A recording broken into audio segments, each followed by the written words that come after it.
This episode of the Golf Unfiltered podcast is brought to you by WorldwideGolfShops.com. Be sure to go out to WorldwideGolfShops.com for all of your equipment, apparel, and accessory needs. They've even got training aids. They've got all the great stuff from all the brands that you hear on our podcast every week. So once again, that is WorldwideGolfShops.com.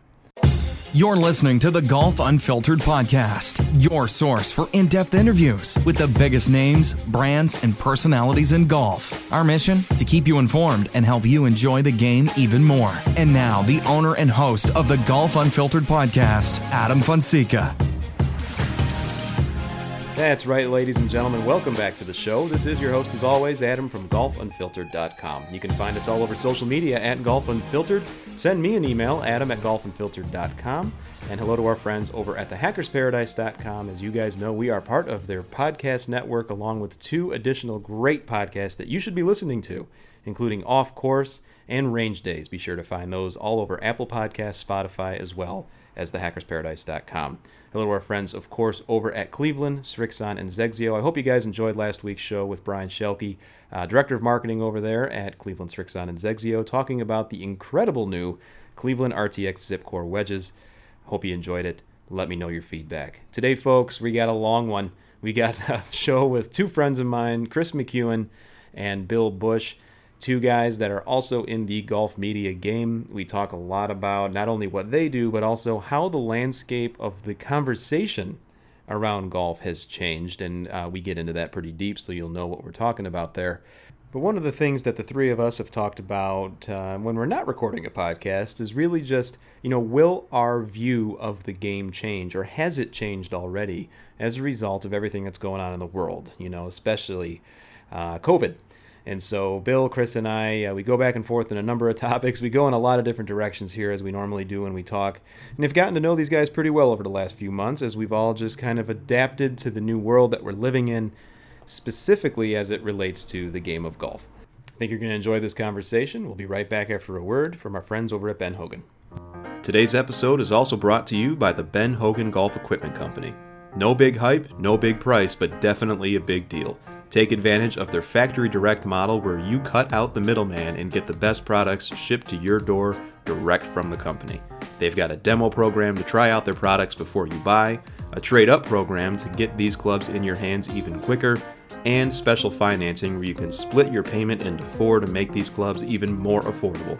Go to benhogangolf.com to learn more. That's right, ladies and gentlemen. Welcome back to the show. Very excited to welcome on two friends of mine, formerly of the Lockdown Golf podcast. They have since let that pleasant podcast go out to pasture.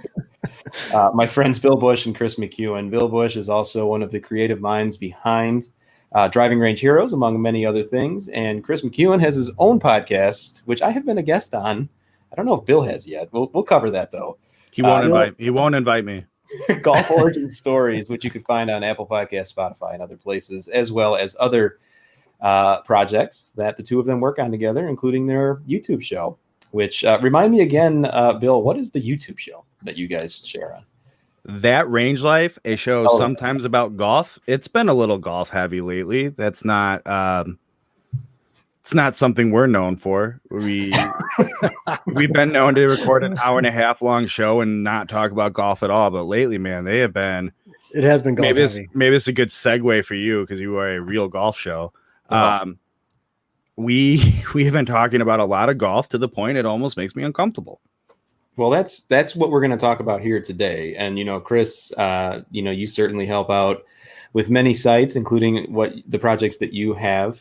So really quick, we'll start with you for our listeners who might not be familiar with Kris McEwen. What are some of the side projects, things that you've worked with, including you've helped out our friends over at thehackersparadise.com, right? Yeah, so I got to make it was probably the most fun, even though I don't think I hit a ball that day, but it was the most fun I think I've had with a camera in forever. But that was the day I created the trailer for Range Days, the THP series, with Dan and James, yeah. Mm-hmm. And so got to run around with a couple different cameras, flew a drone inside Club Champion. God bless him for letting me do that.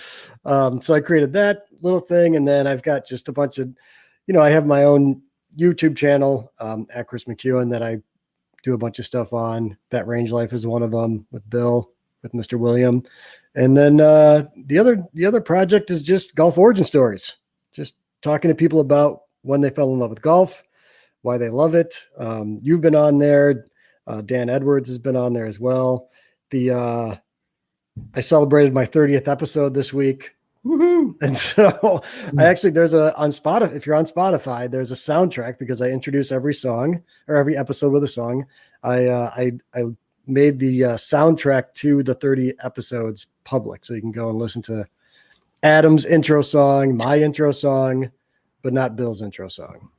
That's unfortunate. I think Bill would be a fantastic guest. Don't you think, Bill? I mean, if you just invite me on the show one time, geez, I'm supposed to be like actual friends with the guy, and actual real life friends, I think is the phrase. Right. I mean, I hang out with him in person during a coronavirus pandemic, and I can't even get on the show. Geez. I know. If I had a nickel for every coronavirus pandemic that came through, you get to do that with it. Now, Bill, you, as I mentioned in the intro, you're one of the creative minds behind Driving Range Heroes, a great website that covers a lot of different ground. What are some of the topics that you guys usually cover?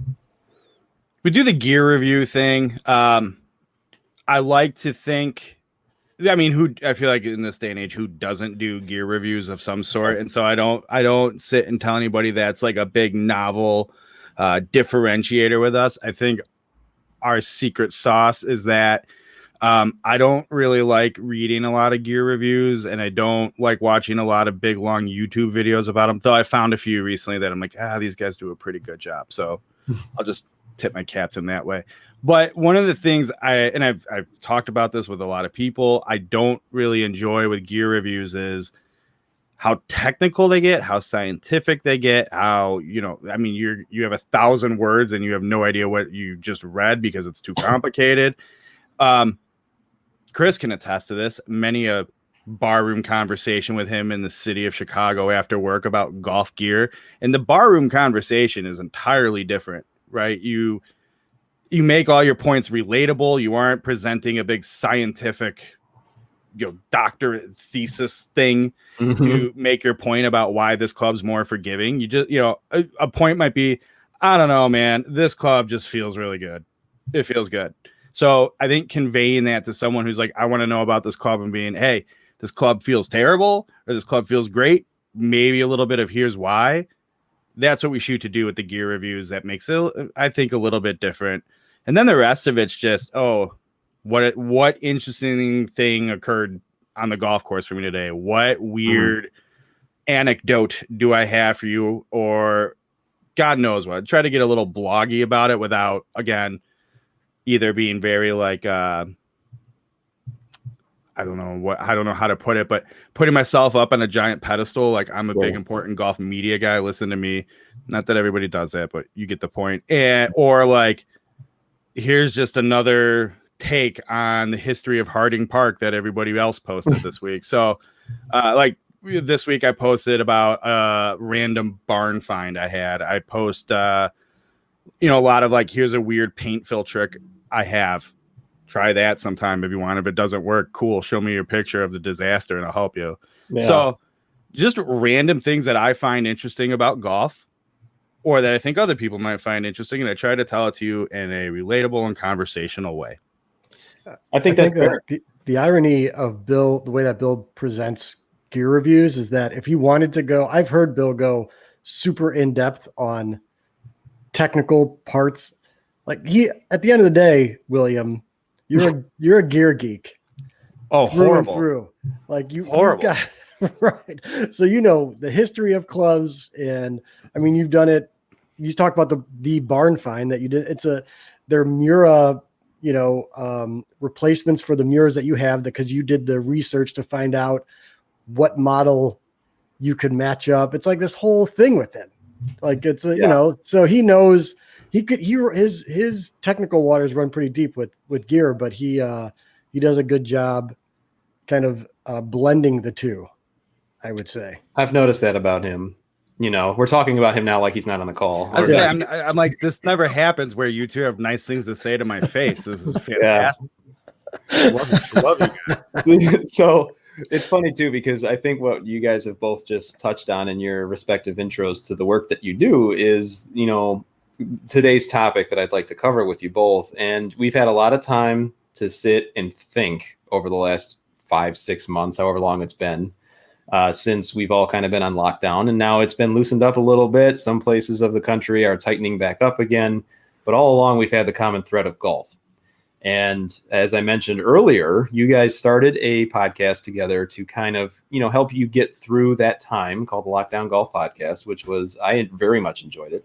It's still out there if people want to listen to it. Yeah, it's still available. The breadcrumbs are there. But I think, what's really interesting, at least in my view, is how people, not only on social, but even people I play with normally in my foursome, have kind of shifted their understanding of what the game means to them, especially now.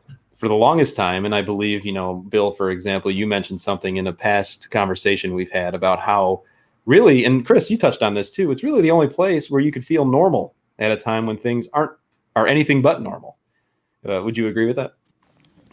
Still to this day, that's where deep. That is deep. That's what we do here. Yeah, right.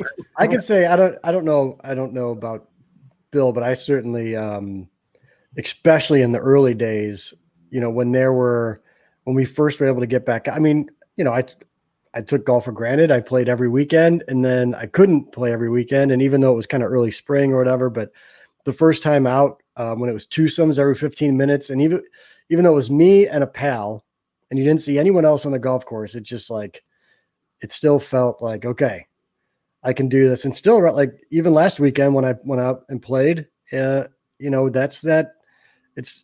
forget about all the other things that are going on. And my love for it and my appreciation for it has grown exponentially. Like, I just really I think before I would play it and I would play the game and concentrate on how I was playing or whatever. But now I find myself more often just sort of appreciating the walk, appreciating the outdoors, appreciating the escape, that kind of stuff. Bill, you pretty similar?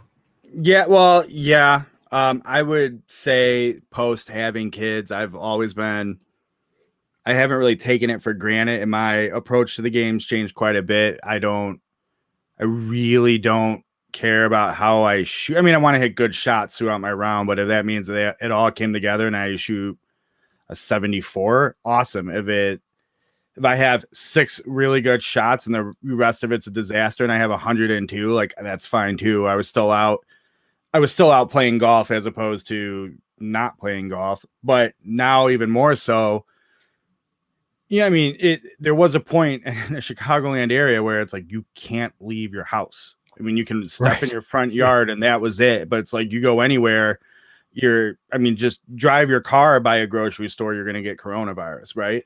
So I think for me, it was further enforcing that thought to me, and that I just being outside somewhere. And this is where I said in the beginning, it's unfortunate the golf industry needed to do it, but it was nice getting away from the every 8-minute tee times, just backing up all over the place and having twosomes every 15 minutes. And year round, you could feel like you were out there for 5 hours and just had a whole day to yourself, even though you only played in 3, because you could just take whatever pace you wanted.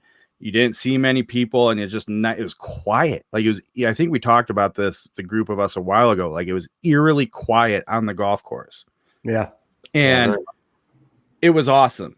So I think just that, like, appreciating, this is getting a little deep, like appreciating the present moment and being immersed in normalcy, and, like, again, not having to wear a mask, not picking up your golf ball and not being like, oh, I have to hand sanitize because I just touched something, like it. And even to this day, where I think our data would prove that we shouldn't be letting our hair down per se, but it's starting to feel so familiar. And most of my golf I play is either with and it's been a while with any of the Drive Range Heroes guys, but like with Kris or J-Riv or it's very easy to forget because it starts to feel so normal again. Like, wait, we're still in the middle of a pandemic and we need to treat it. We need to respect that boundary. Man, that's totally true. Yeah. like whatever. Hey, Kris, I'm gonna go hop in your car and drive around with you, or whatever, right? You just feel like, oh, this is normal human interaction, and it can like leave the golf course too. Yeah, like, no, Bill, stop spitting on me. Oh, sorry, Kris. You know what I mean? I mean, I've played enough golf at this point now that eventually when we can pull the pin, it's going to look weird. Like I'm so used to playing golf now with the flag in, like, I don't know that I'll ever go back because it'll just feel odd. With a moldy pool noodle in the hole. Right. Yeah, like last weekend. It's so gross. Like another flag stick growing out of the pool noodle at the golf course we played. What's worse, they're replicating the infection you're going to get from this pool noodle? Right. Well, I agree with you guys. I mean, that's the 4 or 5 hours that you're on the golf course kind of gives you that reprieve from all the badness that we kind of talk about and we think about and we maybe try to avoid on the news and all that stuff. And it's always interesting too to kind of see how that filtered over into the pro game. And I know that you guys have covered this topic extensively in your conversations that's available everywhere. Just how, first of all, the PGA Tour, for example, responded to this whole situation and then had to respond again because they didn't get it right the first time. Yeah. And then still continue to respond to things. Although I think over the last couple months, maybe, certainly within the last month, they've gotten things a little bit under control, I would say. I mean, looking back at it, there was a hiccup, I would call it, but now, I mean, maybe baseball's put that in perspective. True. Because Major League Baseball has been like such a mess that they kind of, and they're not in a bubble necessarily, right? Like, so they are kind of, I think they were the first sport. So there was the reaction that we all had to like, oh, this isn't going to work. Right. But they've got to figure it out. I'm not going to say they have it figured out because I just don't think it's possible, but they've done a really good job with it. But I also feel like it's almost tempting fate, their model. I mean, there is control there, but if you told me that all of a sudden Sunday at the PGA Championship, 23 people came back with positive tests and all of a sudden like the bomb just dropped, it could happen in there. It could happen within their setup very easily, in my opinion. The only thing I could think of is it's easier for them to control because they don't have to be when I say them, the players and whatnot, right? Because they don't have to have a team of 35 people together with a support staff. Like they don't have to be in big groups. They can stay in small groups and then show up to the tournament, where it's like the Cardinals had 13, was it 13 players total, or is like 13 players and 6 staff people something like one that. day come back positive. Right. It's just that Rory McIlroy doesn't have enough people following him around for that to happen. So maybe that is good. Maybe I take back what I just said. I don't know.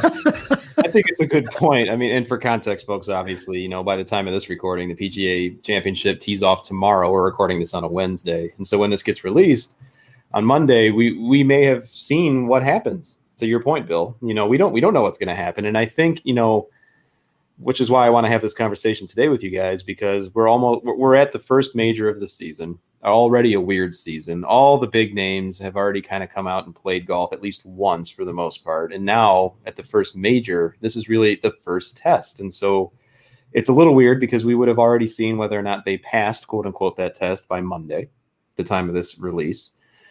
But do you guys think that, even if that situation were to play out where, let's say, a considerable amount, whatever that definition means in your head, we'll just say 20 people, like an outbreak occurs at one of these events, what does that do to the sport? Does that change golf for the three of us at all in any way? Well, no, I don't think it changes it for us from a technical standpoint, right? Because we don't play golf the way they play golf. Like me showing up to a course is not the same as them showing up to a course and how they live. I park near Chris's Prius in the parking lot and walk up to the first tee, and that's it, more or less. Whereas those guys have to see a million different people, go in the locker room, check in here or there, grab all their supplies, and they have guys in a gear truck working on things and have to go through that whole like gear swap room now. I forgot all the terms they're using for it. You know, we just don't have any of that. We just show up and walk over and play. So True. From that perspective, and I gotta tell you, I'm in that. I'll just say I have some interesting thoughts about golf and golf culture and PGA and all that. But if that bomb were to drop, it would surprise me zero. And I'd be like, these guys were playing with fire the whole time. Yeah. I'm not surprised this happened, but it's happening in other sports. So like, I'm not judging them for it. So I think, I mean, that's worst case, right? I mean, really worst case would be, you know, this weekend, Justin Thomas is in the run and a positive test shows up, right? So how would they handle that? Would they, because they've had, you know, they had a couple of people that were still testing positive because of the weird thing that this virus does and the weird way the tests work. And they put them in their own group. So could we have a major champion that is quarantined coming up the 18th green, you know, where he's playing by himself or, you know, with whoever else? They're not, they said they weren't doing that anymore. Really? Is that right? You're in that post 10-day no symptoms or whatever. I don't remember the exact criteria. So they test you if you're no symptoms, you're negative, basically. Yeah, basically like you cross a 10-day threshold and you're allowed. Basically, if you were allowed to play in those isolated groups before, now they won't isolate you because apparently the science shows you're fine. Yeah. Oh, that makes sense, I guess. And plus it's better for them. So once you test positive on a Wednesday or test negative on a Wednesday, you're clear. Right. Right. Yeah, well, and to your point though, too, Chris, is they had that situation with the what was it? The Barbasol, wasn't it? No, that's right. No, it was last weekend, right? And that was wasn't the Barracuda. It was a Barracuda. Right? Yeah. Brendan Grace was tied for second, either going into Saturday or Sunday or something. It was Sunday, maybe. Let's just say for dramatic effect, it was Sunday going into the last round to win. No, but it was like he was in contention. Came running up to him and said, "Hold on." He was making the turn on Sunday. And it's basically what happened. And they're like, "You're positive," and all right, well, I withdraw. Yeah. Could you imagine? And Chris, I guess to your point though, I mean, is that what it's going to take?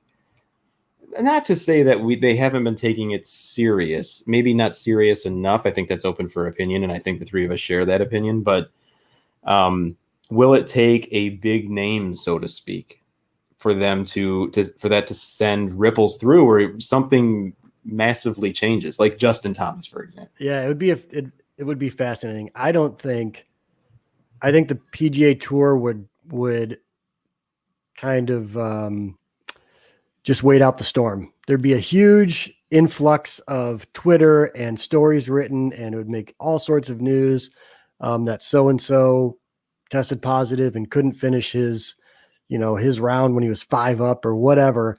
But I don't think sports look at baseball. Baseball's not going away, and they are a mess.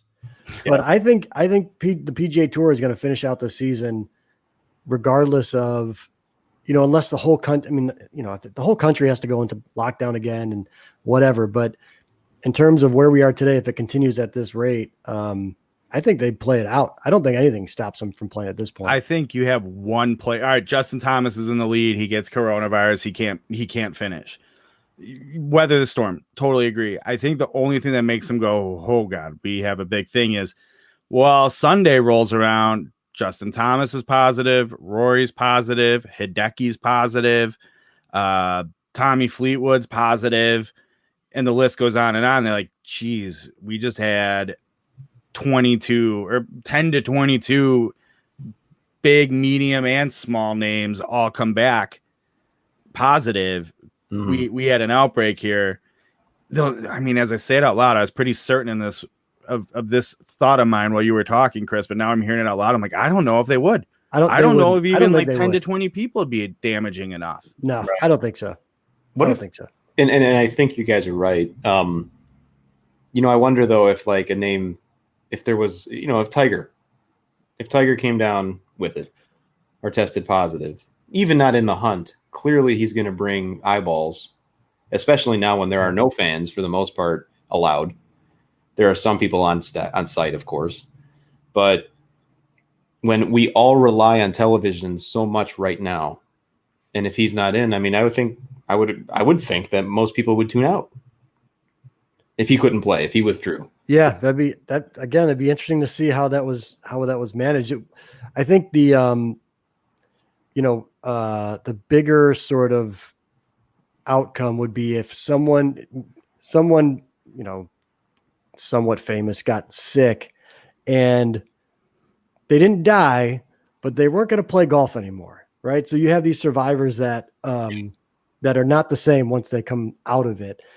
Would that change the conversation to, we're seeing in real time now some like on Tiger Woods, I got coronavirus so bad where I'm alive, I can live out my life. Like this was a, dagger in the coffin. I can't nail in the coffin. That's the expression people use. This is the what nail. kind of coffins you're using, Bill? You putting daggers in coffins? Listen, I live in a dark world. You know this. Nail in the coffin for my career. It just did so much damage to me. I can't play like that. Right. Yeah.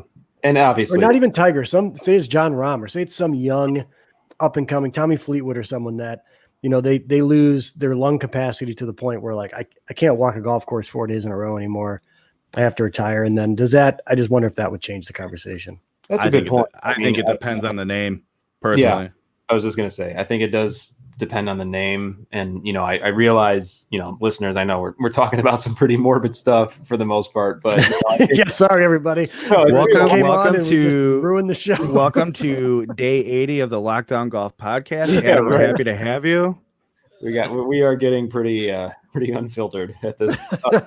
It's funny too, though. It's not funny, but it's interesting to think how just the commentary around the game has changed as well. I think about we're all pretty active, or at least active viewers of social media.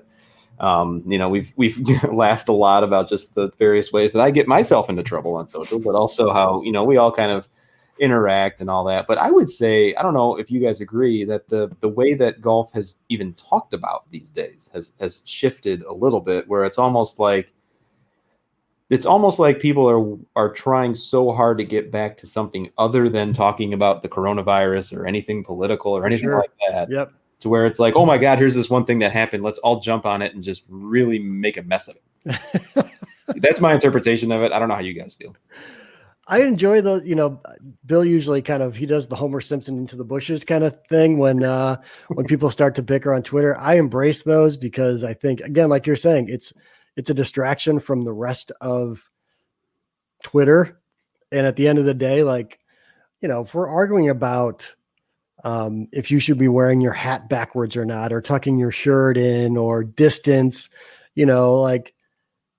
that's golf Twitter, man. We do that once a quarter at least, right? It just feels like it's normal again. It's every day. I think that's my thing. I hate arguing politics. I hate arguing religion, but distance and dress code are golf politics, man. No, and I get it. No winner. No one ever moves or changes positions. It is what it is. Hate the way, especially in let's be honest. It's also a case of social media, which is it's funny because it's so important to what we do in this golf media game we all play.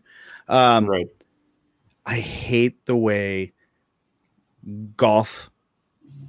Let's just say golf Twitter, but internet golf people argue. It's like it's just so bad, and it's so. Kris, I give you credit, even if I'm like, what are you doing? Why are you wasting your time? I think you have a certain sort of, I don't want to say laissez-faire necessarily approach to it, but the spirit is okay. It's these guys where, it is life or death, they're disagreeing on abortion beliefs. And you're like to Kris's point, you're talking about wearing a hat backwards, right, whereas your shirt untucked when you walk into the locker room. Right. Like, relax. And see, to me, I love a good debate. I love to debate. But they're not good debates. That's my problem. They're not even good debates. But now you can't even, before, back in the day, right? You could debate political policy. You could debate those you can't do that anymore.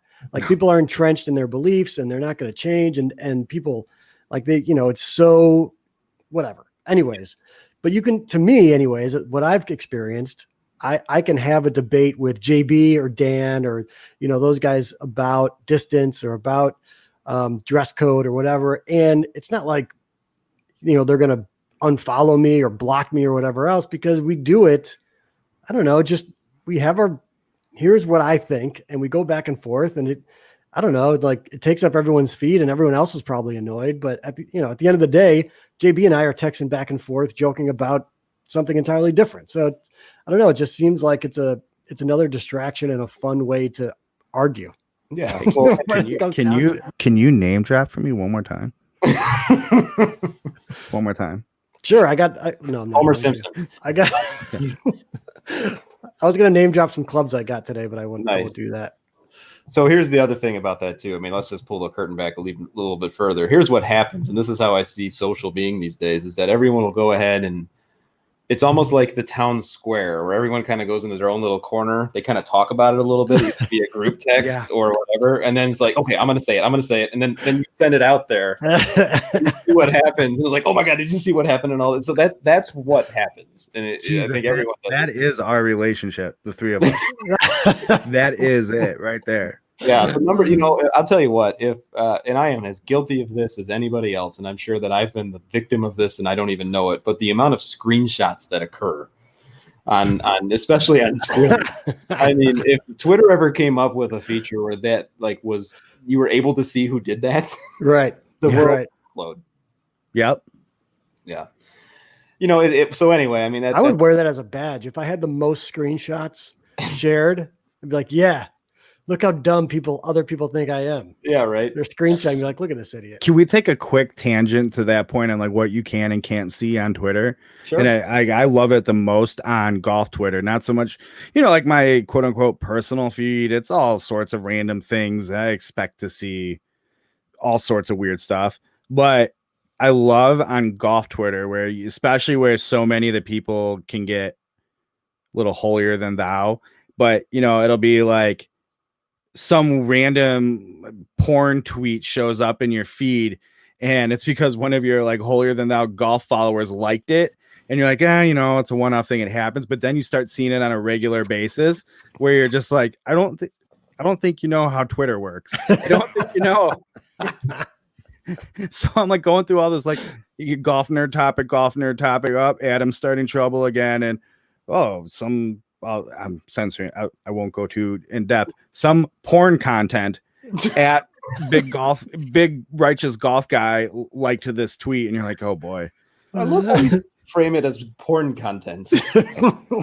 I don't know. It's not my show. He's such a golf content guy that he thinks everything is X content. Like, I like that. It's golf content, porn content. Oh, Bill's a really big fan of Stormy Daniels all of a sudden. I'm not sure what I should have said Stormy Daniels. It probably would have been a safe one to make the point given the last 4 years. Good call there. Yeah. Yeah. No, if this was Locked On Golf Podcast, it would have been much more graphic. You know that. No, I understand. Yeah, we have sponsors to answer to, Bill. Jesus. Right. So no, that's fair. Both of you bring up some good points, and I think maybe it does just get back to people wanting that distraction, like we talked about earlier. Some sense of normalcy.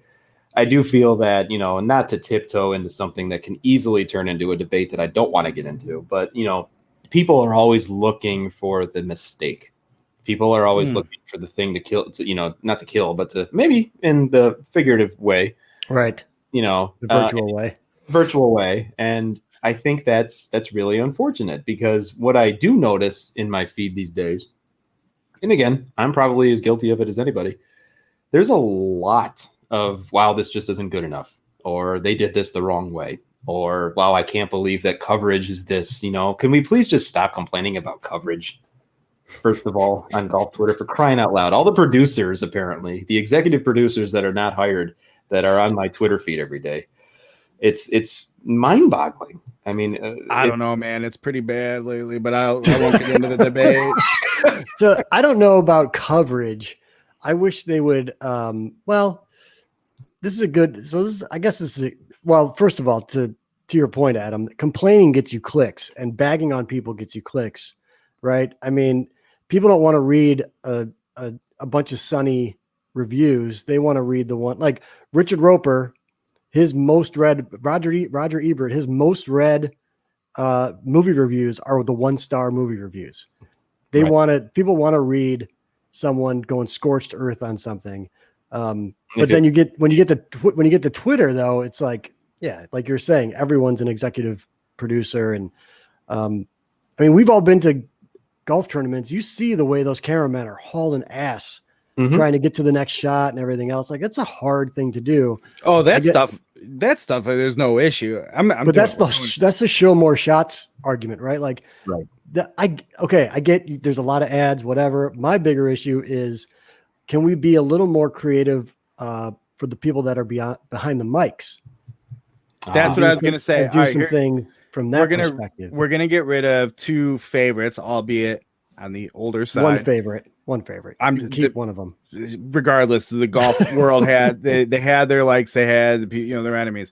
Either way, people like these 2 guys, right? And it said we're going to refresh our broadcast and kind of revitalize a little bit. And all they did was bring in more older people. Right. Now, I can't remember, Adam. Maybe Kris and I have covered this with you. Big fan, all around fan of Amanda Balionis. Yeah, same.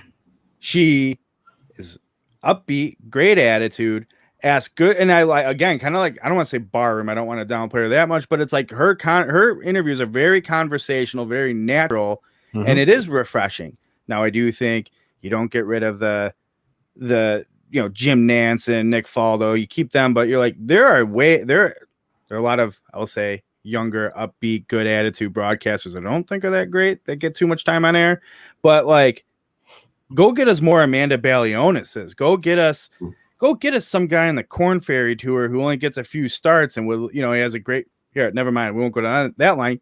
Get Shane Bacon going. Let's go. Yeah.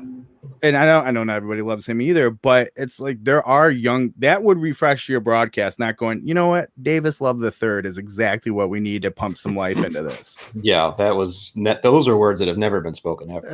By the way, that's it. That is my only criticism of the broadcast. And I agree with the commercial one, but you're never going to win that one. But that, like, I get you show the shots that you can show, especially right now with fewer people and stuff. But my God.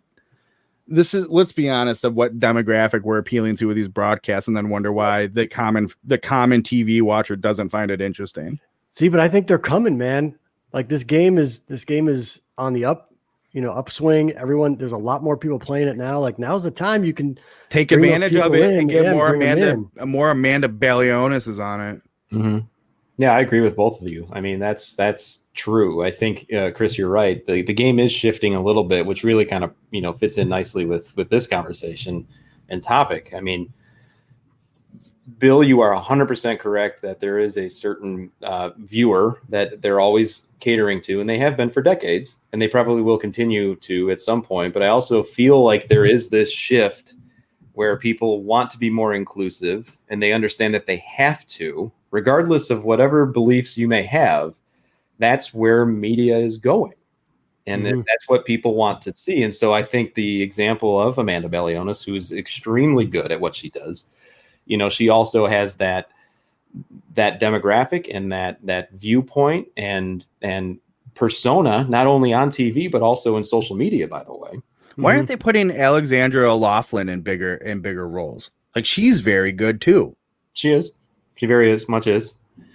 And Shane Bacon, I very much like. I think he's very good. And I do know that all these people probably have their critics too, like you said. But the point being, and I think it's well made, is let's get these voices out there. I think Jim Nance, staple, will be there for as long as he wants. For sure. Nick Faldo, he does what he does. He's a good complement to Jim Nance. I'm not going to say Jim like we're on a first name basis here, but Mr. Nance. Mr. Nance. I call him Nancy when it's just him and me, because that's like the thing to do. Good deal. Like, it's a good hockey nickname. When you guys are reminiscing over old Pearl Jam albums, and that's right. Yeah, right. Jim Nance, huge Pearl Jam guy. He's a rail rider. I don't know if you know that about Jim Nance, but he camps out and he's right up front watching Ed. Personally, I'm lobbying for let's get Kris McEwen out of his day job and get him on CBS golf broadcasts. I think that's a good petition. We can. Why not? Looks like he's hitting a 7-iron. Kris, that's a fairway wood. Oh, my bad. I couldn't see. Oh, geez. Well, folks, I know that we're running out of time here. And once again, that's Bill Bush and Kris McEwen, two friends of mine who agreed to come on relatively short notice as well. So I appreciate that, fellas. We never have anything going on, man. That's fine. That's fair. I was just going to say anything for you, Adam Unfiltered. Anything for you. That's true. Well, so you can find them all over the internets, the interwebs, at various places. And we talked about all that at the beginning.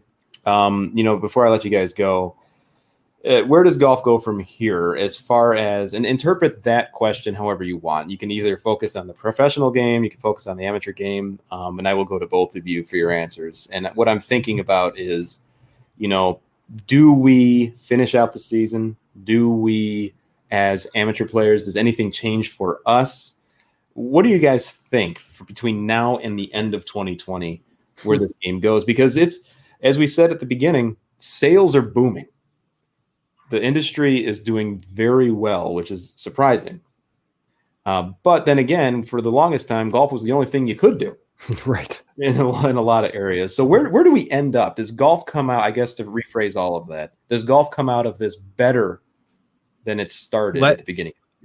Let me go first. Because I thought Bill. about this, and then I don't know if you saw that my headphones fell out. And I saw that.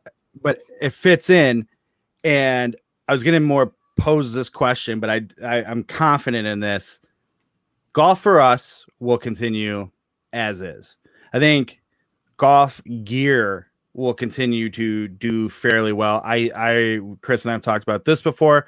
I think the quote middle tier value stuff is really going to thrive. People who aren't looking to spend $1,000 on a set of irons, but still like, hey, I'm back into golf. I want to get something cool.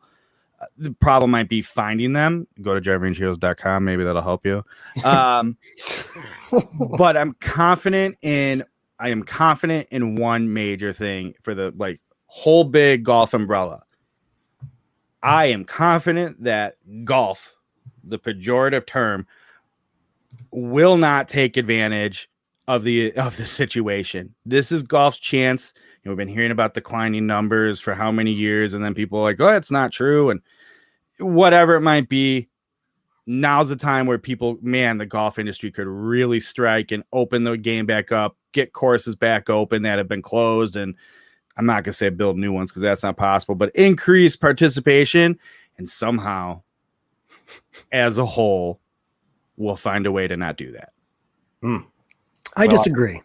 There you go. I hope you're right. I hope you are. Yeah, I'm much more hopeful than you are. I think we're already seeing it. If you look around at golf courses now, maybe the demographic was already changing.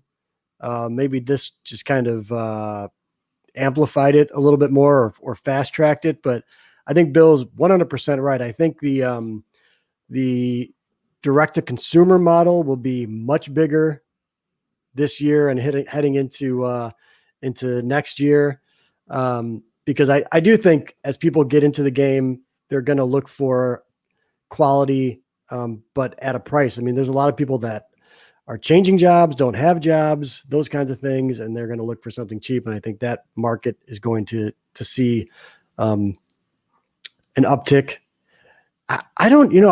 Again, we talk about decorum on the golf course and stuff. I don't think golf has a choice. I think the way that millennials operate, they're just they just take things over, man. And so you're going to start seeing more. You're already start to hear more music on a golf course than we ever have.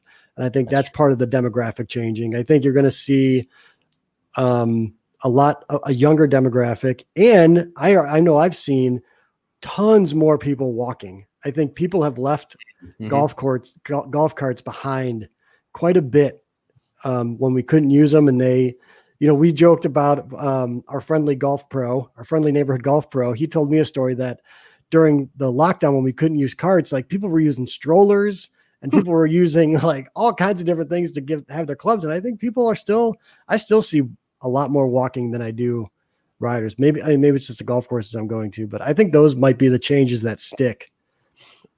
I agree with you, and I just thought when you were describing, sir, this is a Wendy's. You can't.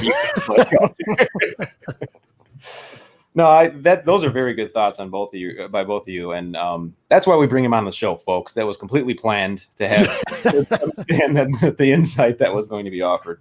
Because I think in many ways you're both right. I think we're going to see probably professional golf want to get back or maintain things that have quote unquote always worked for them, as opposed to being more progressive. But Kris, to your point, I think golf itself from the opposite side is becoming more progressive, whether the governing bodies want it or not.